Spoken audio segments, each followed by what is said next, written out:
Welcome everyone to my latest Galactic Civilizations 3 Let's Play. My name's Macsen. It's been quite a while since my last Let's Play on the channel. I've done a couple of post-release Let's Plays, and this will be my third one. So a number of patches have come out for the game since then, and also quite a few bits of DLC. So we're now on patch version 1.51, even though it says 1.5 there. And speaking of DLC, I'm going to be using the Snathi DLC within this Let's Play, so we're going to be playing as the Snathi Revenge. Now I should thank Stardock as well. Someone from Stardock was kind enough to provide me with some DLC keys, so the Snathi being one of those keys, and also the new Precursor Worlds DLC I'm going to be showing off during the course of this Let's Play, so I'll mention more about that later on. So the Snathi, their abilities, they're basically scavengers, so they have a 25% chance of capturing ships from vanquished foes, and they're unrelenting as well, so invasions never cost credits. That's the same ability that the Drengen have. So the Snathi themselves are actually a squirrel type race. They're very evil in a cute package. Their race traits, they are productive and militant, so they get quite a bit of manufacturing boosts. They're handy, so they have a lot less maintenance. That's going to be a pretty handy trait to have.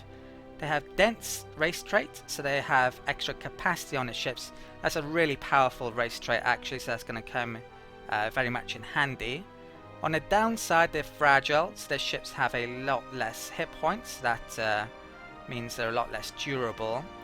But they're resilient, so if they do take damage, they repair pretty quickly. And I think there's a number of ways in their tech tree that you can actually increase their repair rate, and also their scavenging rate as well, but I'll mention more about that later on. One of their worst race traits though is that they are unlikable, so they have a huge negative to their diplomacy amount. So keeping on good terms with the other races could be quite an issue. And since probably the easiest way to win the game currently is by a alliance victory, that's going to be a lot harder to do. So maybe I should go for a conquest victory. Now I should mention that in this game that I'm going to be playing, in this Let's Play, I've actually made some mods, or at least changed some of the XML files. So one of those changes I've made is to the Kryn, so if they turn up in our game, they're not going to have the Coercion ability, they're going to have the Zealot's ability. I'll mention why I've made that change later on. Also I should mention I've made some changes to the map settings. So basically well, we're going to be playing on a huge galaxy size, and normally a huge galaxy size can have a maximum of 125 planets. Now I've reduced that amount to 60, and I've increased my star system settings, so we're almost always going to have about 60 to 65 planets in reality here on this map. So with that amount, that's going to be quite a long game still. It's not going to be too long, no, like 125 planets would be. Huge galaxy is, yeah, it's pretty friggin' huge still. The other settings going to be using, I'm going to be playing on Godlike, which is what I always play on. We're going to have 4 random opponents, so any of these opponents basically could show up. Those are the game settings. I'm going to put tech brokering on. In my previous 2 Let's Plays I had tech trading on in one of them, the Iridium one, and I disabled it with my Terran Let's Play, so we're going to try the third option here. I think most of all of the other settings I've kept to their default levels there. All victory conditions, huge loose clusters. Yeah, these settings will provide about 65 planets on the map. I've made asteroids less frequent because you tend to get the resource related to them a lot, and nebulas more abundant and black holes more likely as well for that reason. Probably won't have much an effect, but that's the settings I've chosen. I've made the Ascension Crystal set into random, so we might have a situation where it might be a good idea to go for that victory type, or perhaps not at all. Who knows, well, I guess we'll see. Anomalies are really powerful, so I am considering a bit to lower that a bit, but I think I'll keep it on occasional. Yeah, the other 2 are on occasional as well, so I think that's pretty much everything. I'm ready to get started.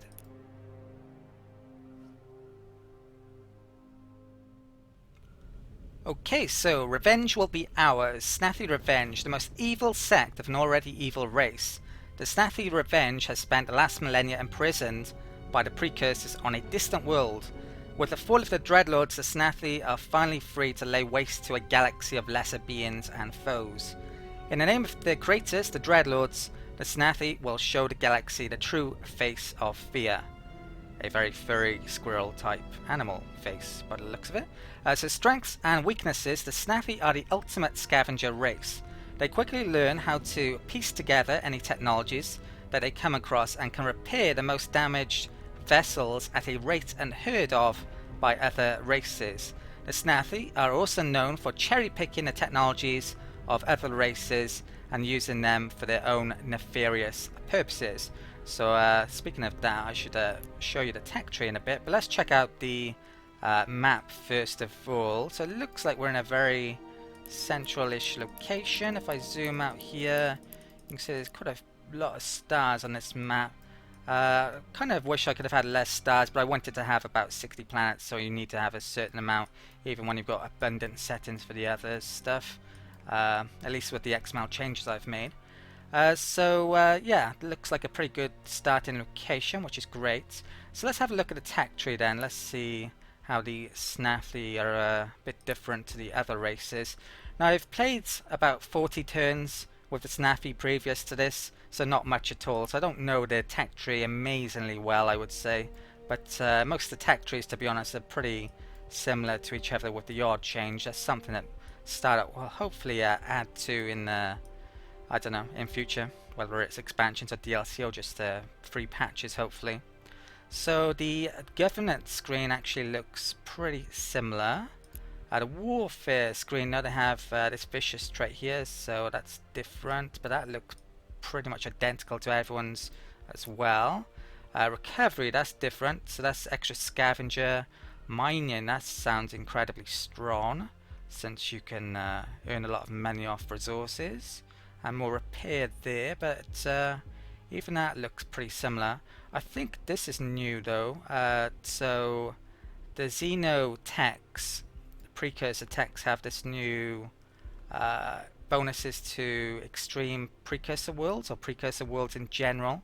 So Precursor worlds are basically just normal planets but with amazing benefits, and I can't see any yet on the map, but I'm sure we'll find some in future. That's something I should mention as well. Now normally on a huge map with the current this current patch, you would get at least 18 Precursor worlds on a huge map. And that's a ridiculous amount, especially when you think that there's only going to be about 60-65 planets. So I've actually lowered that in the XML settings because I thought that was way too many. So I've lowered it to a minimum of 9. So in actual fact we will always see 9 Precursor planets on this map. That's how it works. Yeah, we're bound to find some and hopefully colonize some ourselves. Some of them need colonization tech, some of them don't. I think it depends on the extreme colonization setting that I probably had to common or uncommon earlier. The last part of the tech tree though is the colonization part, which I believe has the most of the Snathi's unique techs, or well, I say unique, but in reality they actually borrow a lot from other factions, other civilizations, so I think that's unique. That's a huge research bonus. But slave pits are drenching technology. I think the molecular fabricator is probably Iconian, is it? Social matrix, I'm not even sure which faction has that. So they borrow a lot from other races, which is kind of their backstory. Right, so that's tech tree out of the way for the time being. So the starting planet, Snathi Prime. Have we got a good location here? To be honest, we haven't. I was hoping for a better looking starting homeworld than that.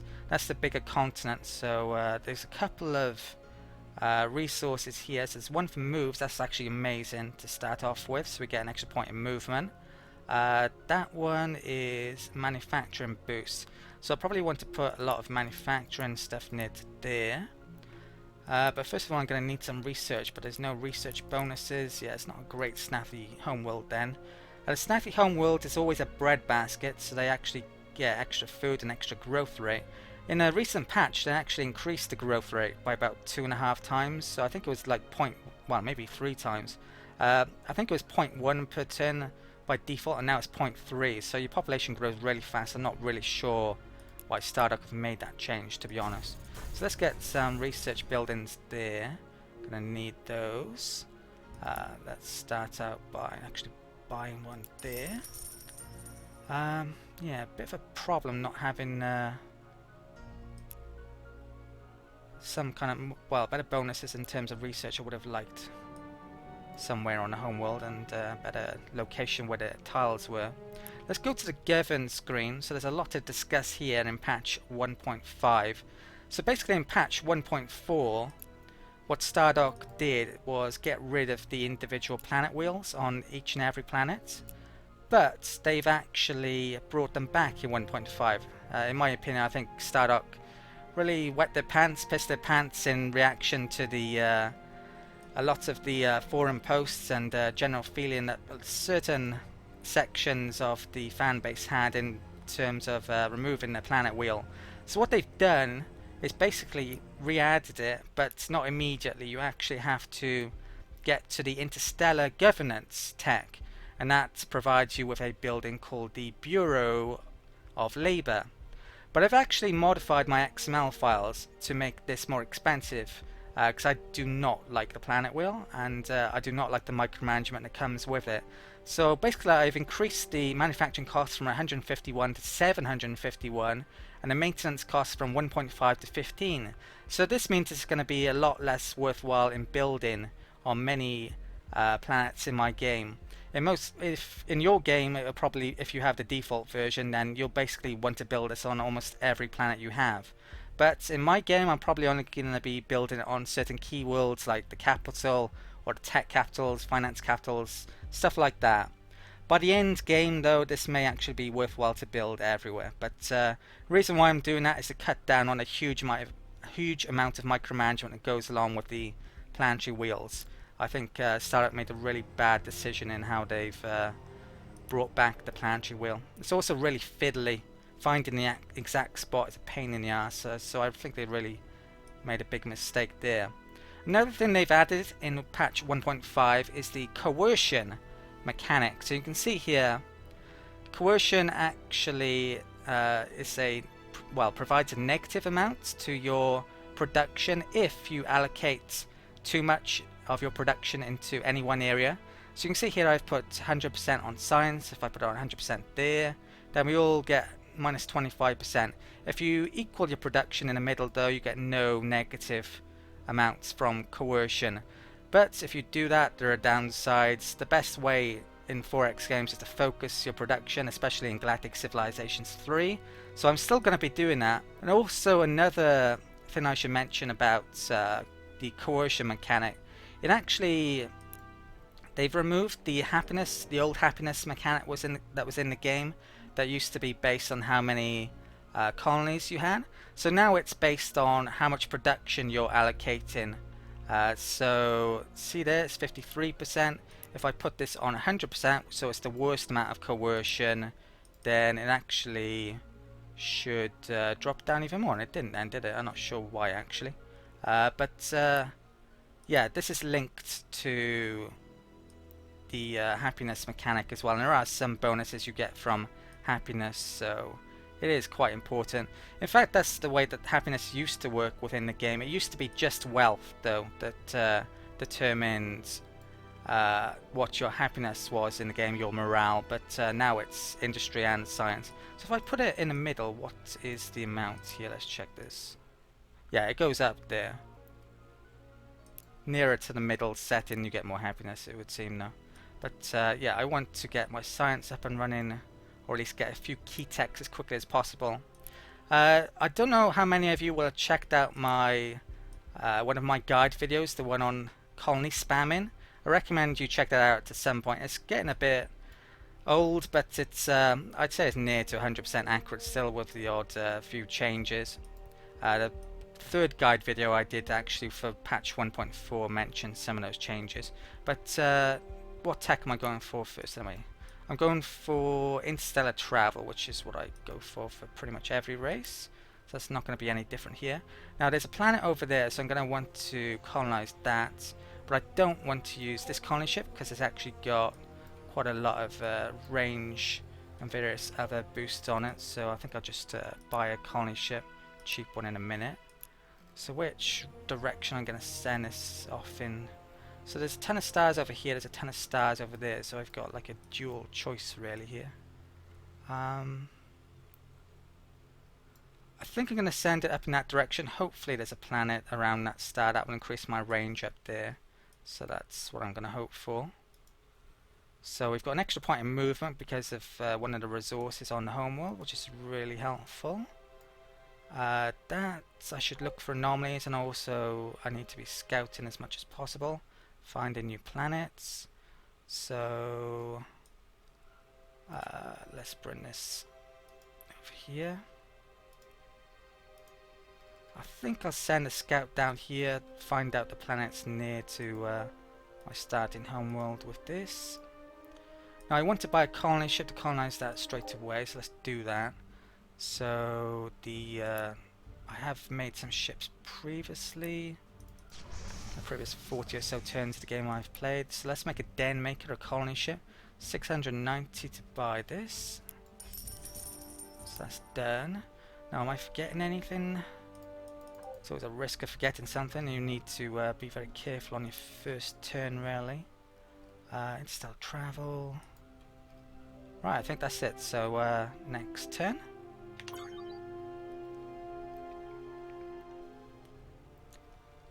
Okay, let's cancel that, come back to that in a second. Now because, well, in the previous versions of the game, because your growth rate was so low, you had to be really careful about your starting population, but that's no longer the case, so you can probably put more people on your colony ships than you used to be able to. But, yeah, not go too overboard with it.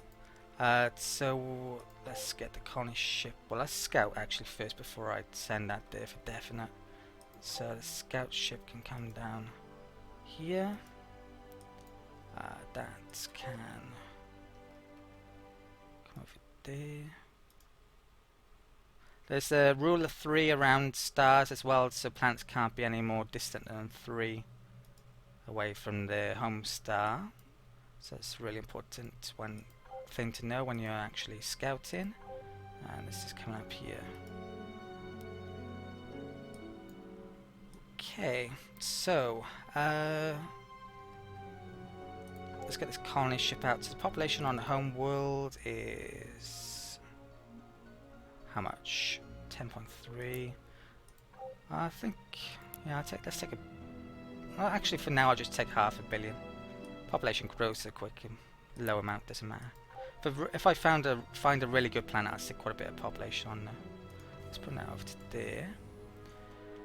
There's some more ships I might want to buy, but I want to get interstellar travel first. Let's move the shipyard down. There's a noise bug here, so hold your ears. Right, so I don't know when Starlock's going to get around to fixing that. So let's bring this shipyard to nearer to this planet, because I might get production from that planet as well to this shipyard. But there could be planets there, so 1, 2, let's put it there. I think that's equidistant-ish. Figure out in a minute. If I bought that, yes I have. Let's end the turn.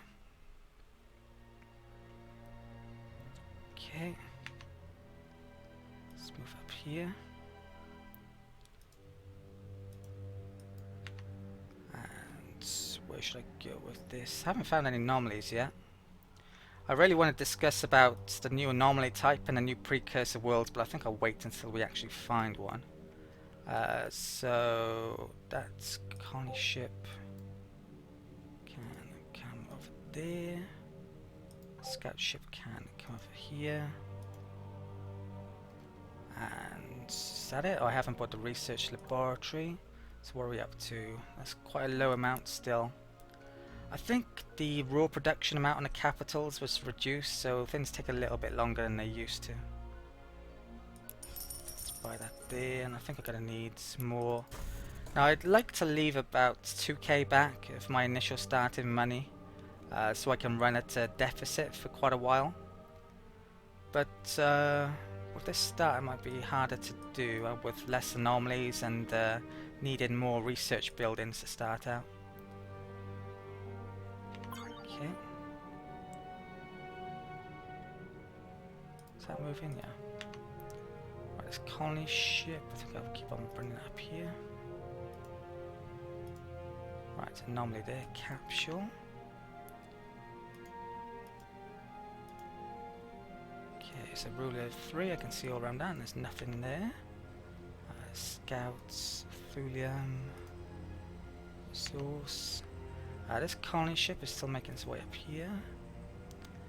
And let's buy another laboratory. I think that's about the best place I can put it, isn't it? So I'm gonna have to start making some factories in a bit. I don't think I'll buy another laboratory. Hopefully that'll be enough. Okay. So with my colony spam strategy, which I think is the best strategy to use, basically you're focusing your production as much as possible to get quick, fast-moving colony ships to out-colonize the AI. The more planets you have, the better you'll do. It's that simple on any difficulty level, especially on Godlike. So research. So this tech gives you a huge amount of things. Basically you get that if you have Prometheon, but to rarely use that. Hyperdrive's excellent. Thrusters, that's a combat thing, don't really need that yet. Extra sensors and extra range, and really important, an extra point of movement. Speaking of extra point of movement, I am actually going to get that tech next. So let's get the Hyperdrive special tech. And because we've got that upgrades, there's probably a few more ships that I can make. I've made in a previous game. So I think I'm going to be wanting to make some of those. If I'm going to make stuff, I need to stop the shipyard though, so hold your ears. Okay. And yeah, let's add... I'm actually going to put this ship here. So this is basically a tiny ship that's got nothing on it. It's actually cheaper to buy a ship that doesn't have any components and then upgrade it. So that's what I'm going to do here, which is kind of an exploit that Startup probably needs to get around to fixing. So this is 110 that's going to cost. And I should also... should I continue moving this before I upgrade it? I guess so. I'm also going to upgrade this scout. So let's go to command, upgrades. So I've got this in the list of 70 credits. So that has tiny hull, 2 hyperdrives, 2 environmental supports. So pretty good scout. Now the Snathi's ability, I think it was called, was it dense, something like that, but it gave us 20% extra capacity. So it's really amazing, and it's going to mean that all my ships are better than the other races to start out. So really it's powerful to the point of maybe being a bit overpowered actually. So there's a couple of stars over here, but I should probably come over there, shouldn't I? That's the most likely place we're going to find another empire. So I'm heading towards empires to try and nick the planets that are near to them basically before they get a chance to grab them, and then I can backfill later on with my colony ships for the colonies that are near to me in the most part, not including that obviously. So we've got 3 movement here.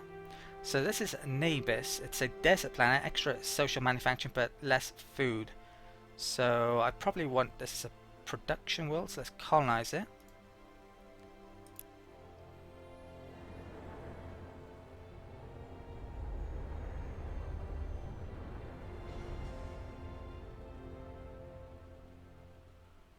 Okay, thunderstorm. So I'm not going to read that because it'll take a bit too long.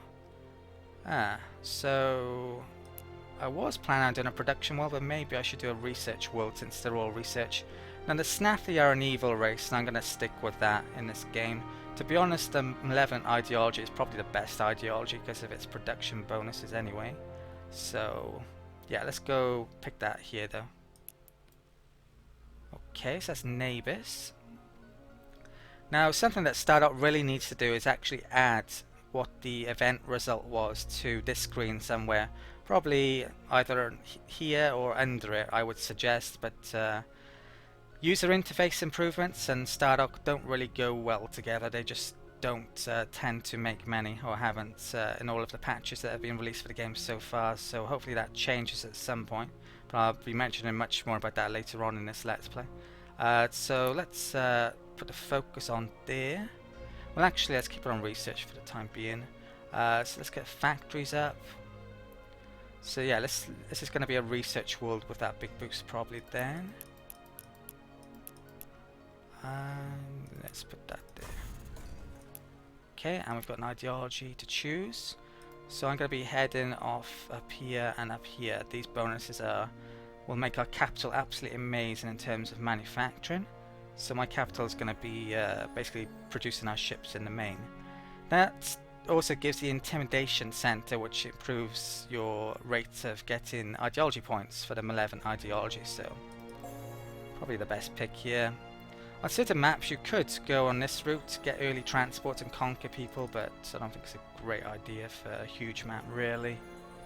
So haven't actually tried it, to be honest with you. It could be okay.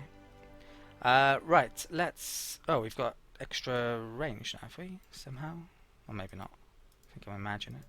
Oh, right, there's Promethean there, which is a very rare resource type, so I'll want to get a starbase there eventually. Now, am I going to make any more research labs? I don't think I am. Probably don't need to buy a factory yet, but I might as well buy it. Did I... Right, I bought that this turn. Let's end the turn. I'm down to 2.6 already. I don't really want to go below 2 or 2k or 1500-ish. Right, let's come up around there, is it?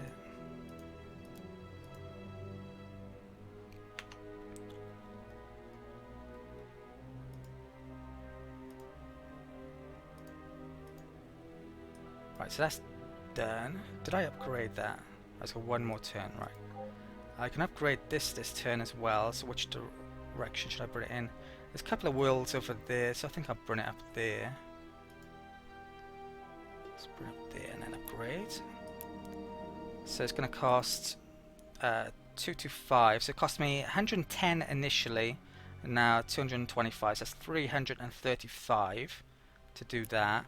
And if I just bought it outright, it would have cost 510, so it's quite a bit of a saving you can get there by doing that. Let's continue to move this though, since I'm not... Should I make another one, buy another one? Can I afford it? I think I can afford it just, so I will. So, pushing my money a tiny bit though.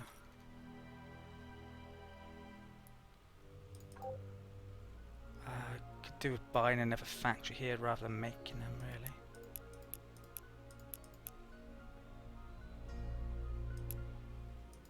Okay, so end of turn.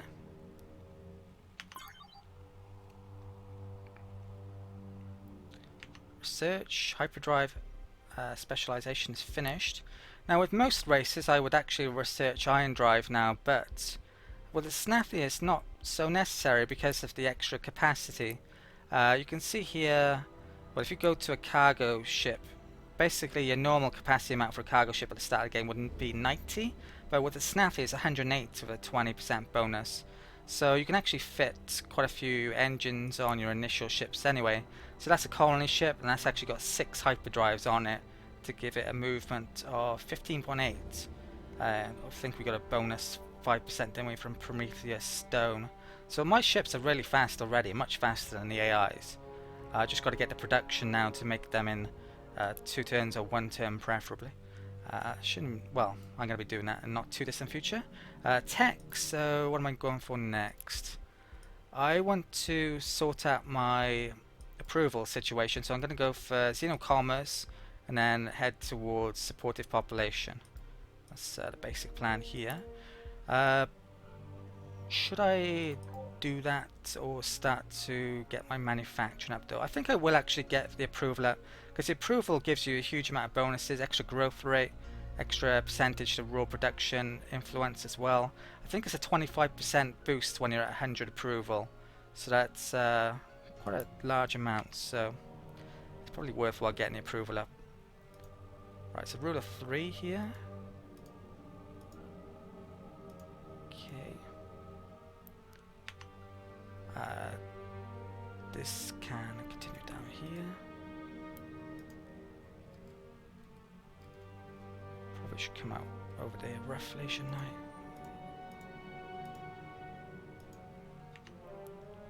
Right, that's upgraded now, so it's got a movement of 8.5, decent range, and I may upgrade this as well. I think in the recent patch the upgrade cost may have been changed or even lessened as well. I've written down some of the patch changes, and that's one of them. So yeah, let's come down here with this.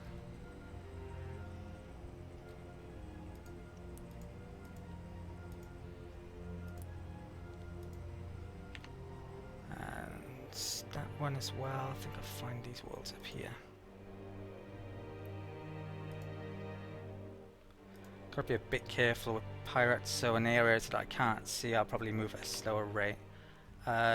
So what I should mention as well, if you set it to military production, it only actually will go to military if you actually have something in the shipyard list and that your planet is connected to the shipyard. Otherwise it just goes straight to social.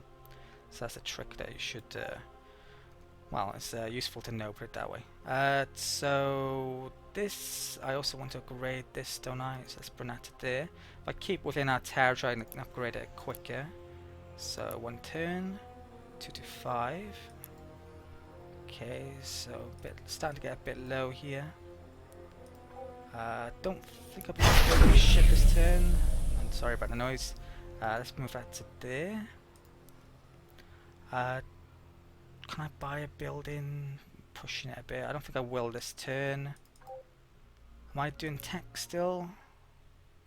Yeah, right. Let's end the turn. I think I did everything. Go back to you.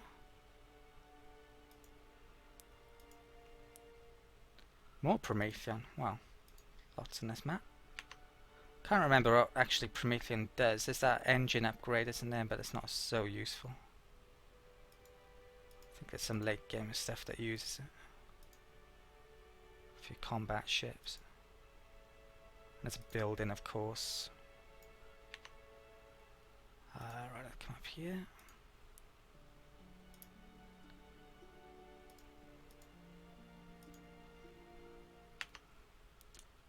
And that has upgraded also, so let's find this world. I don't think we've seen any pirates yet, surprisingly. Not that pirates are a big threat. I didn't lower anomalies setting, and yeah, there are very few amounts of them as well. So 1, 2, 3, 4. Let's move that to there. It was pretty unlikely that there would be planets within range there, and it doesn't look like there is.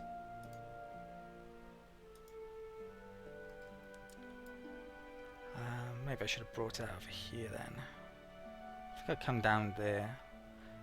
I might have to get Constructor out relatively early on perhaps to increase my range. Let's end a turn.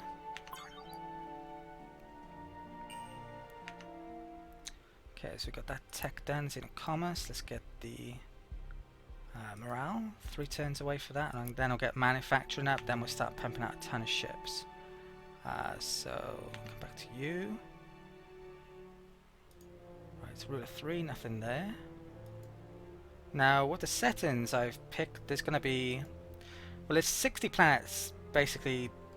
The settings for the minimum or maximum amount of planets don't include the starting civilizations planets, so it will be 60 plus the whatever civilizations are in the game, which is somewhere between 5 and 10 planets, probably about 7 on average. For us it's only 1, so 69 planets maximum it will be on this map.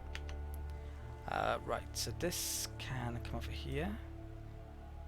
I think I've mentioned all of the tweaks I did in the XML files now, I'm pretty sure of it. So not many, but they will have an effect on the game a bit. Okay.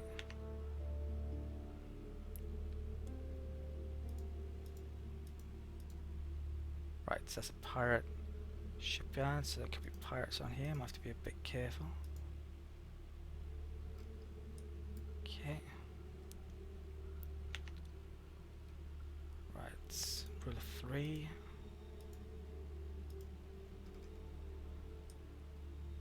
I guess I'll come down here.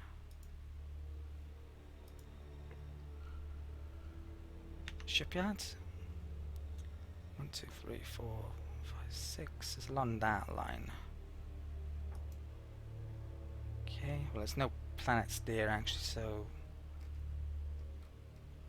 if there had been a habitable planet there I might have placed it there. I'm not sure where I need to put it now. Might keep it there actually. Let's bring this colony ship down here. Okay, next turn. Go back to you.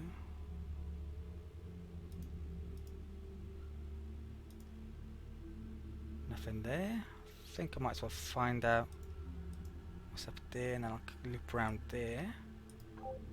So not great start actually in terms of planets, which is not good. But last Let's Play I did, I won in a very quick time, so it'd be good to have a harder challenge. Let's there. In patch 1.4 there was supposed to be quite a few AI improvements, but yeah, I'll discuss more about them in a future video. Let's come down here.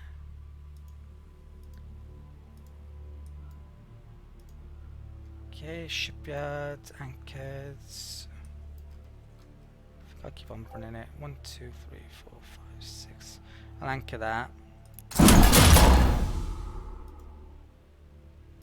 planets. Okay, and that's the end of the turn. I think I'll actually call that the end of this first video. Some of you may be wondering why I haven't done a Galactic Civilizations 3 Let's Play for quite a while. Basically, I haven't been too impressed with the progress that Stardock have made on the game, or the lack of progress, I should say. The game has some really big issues, in my opinion, with micromanagement, user interface issues, diplomacy is really bad, the AI hasn't been worked much on at all. So all of those added up. After a while of playing the game, those issues really start to become very noticeable. I would say that Galciv 3 definitely has the one more turn feel, but those issues can really get on your nerves after a while. If you can find it for a very cheap price on Steam though, I would say it might be worth considering. But I'm going to be mentioning more about criticism of the game in future videos, and I'll probably be posting on their forums as well with a huge list of stuff that I think they should work on. So maybe at the end of the Let's Play I'll give you a link to that so you can voice your opinion on certain things as well. Right, so that's it for this first video though, so I hope you enjoyed it. If you have, please give this video a like. I'm really grateful to those of you who did that. And also if you have any comments or questions or feedback, please use the comment section. If you want to see more content like this on the channel, please become a subscriber of mine. And check out my homepage as well, there's plenty more Let's Plays for many other games. And there's guide videos not just for this game, but for other games as well. If you want to really support the channel, not just by watching the videos, you may want to become a patron of mine. Please check out my Patreon homepage. Even the smallest of donations really has a huge impact. I should thank my existing patrons as well. Thank you patrons, you've been a huge help. So that pretty much concludes everything I wanted to say at the end of this video. Colonization phase coming up in future videos, so colonizing like crazy basically, trying to get at least 15-20 planets hopefully. But I guess we'll see how we do. So that's the end of this first video. Thank you for watching, and I'll see you next time.